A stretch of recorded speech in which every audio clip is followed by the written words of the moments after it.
Topping our news tonight, Iron River Police Chief Laura Frizzo has been fired from her post, and a plan has not yet been announced for a replacement.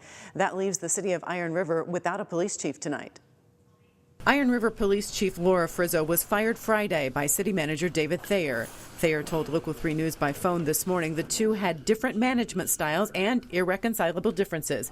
Contention between the two became public this past fall when Thayer refused to allow the UP's first female police chief to return to work after a short medical leave. Frizzo was medically cleared to return to work September 29th, but the city manager placed her on administrative leave. Days later, protesters took to the streets of Iron River demanding the reinstatement of Frizzo as their police chief.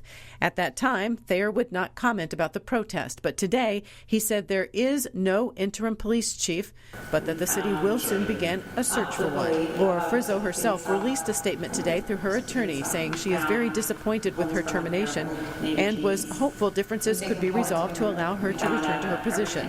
Additionally, she says she's very concerned with the lack of sufficient police coverage in the community. So the situation leaves Laura Frizzo without a job, and it also leaves the community without a turn to in a high-profile murder case set to go on trial next month. A major case Frizzo was handling, the Kelly Cochran murder case. Cochran is charged with killing her former lover Christopher Carl Regan 2 years ago, as well as her husband in February of this past year. That murder trial is set to begin in late January. Iron County Prosecuting Attorney Melissa Powell has reached out to Mayor Terry Tarsi in a letter with concerns about Frizzo's removal. Now, in an October 25th letter to the mayor and to the Iron River City Council members, Powell urged all concerned parties to reach some sort of a working relationship because of the importance of the police in the community. Now, Local 3's Calvin Lewis has been following the developments in regard to the firing of Laura Frizzo as the police chief. Calvin joins us now live from Iron River with more. Calvin, you spoke to the mayor of Iron River? Yeah, that's right, Cynthia. I'm standing outside the Iron River City Hall here after news today that Iron River City Police Chief Laura Frizzo was dismissed by the Iron River City Manager David Thayer. Now, I did have an email conversation with Mr. Thayer earlier in the day, and the city manager cited irreconcilable differences between the two of them. Now, I did also speak with the mayor of Iron River. He does support this decision by the city manager. The mayor and the city council found out from an email this morning as well, after speaking with Mr. Thayer, of course. He did reveal that he was the sole person to take this action to dismiss Ms. Frizzo from her position and notified the rest of the city council members by email earlier this morning. Now, of course, we will have further details once they are made available for us. But for now, reporting in Iron River, Calvin Lewis for Local 3 News.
put those worries to rest.